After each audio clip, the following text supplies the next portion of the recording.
actually trying to accomplish? And for me, the full definition of what are you trying to accomplish in the ownership circle is 6 questions.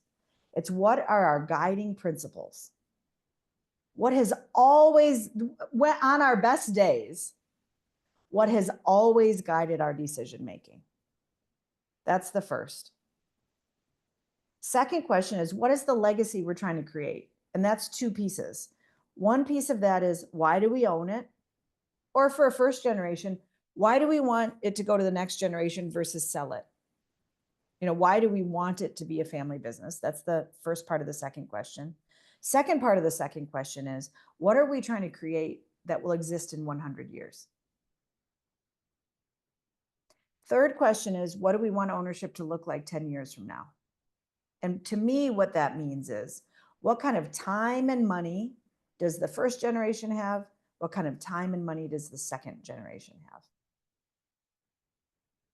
Third question or fourth question is that ownership philosophy. 4 things. What does it take to own it?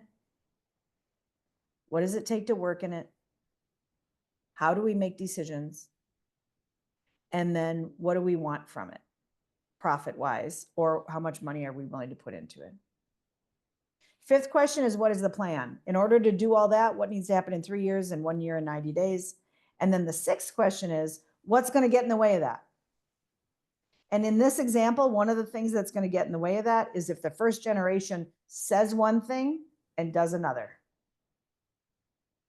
One of the number one, I think, root issues of the first generation saying one thing and doing another is that what they agreed to was written down on in a long paragraph or in a big document.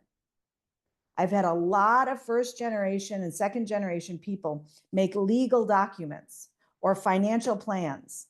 And the first generation just gives in and signs it to make the second generation happy, but they have no clue what it is. And then they stomp all over it because they didn't really agree to it. They signed it, but they didn't agree to it because they didn't understand what the hell it said. Because like I said earlier, most business owners are actually not good business owners. They don't know what the legal mumbo jumbo is actually saying. So that's why I say answer these very simple questions first, and then make sure those legal and financial documents say that. There's a higher chance that they will follow it if it's connected to those simple questions.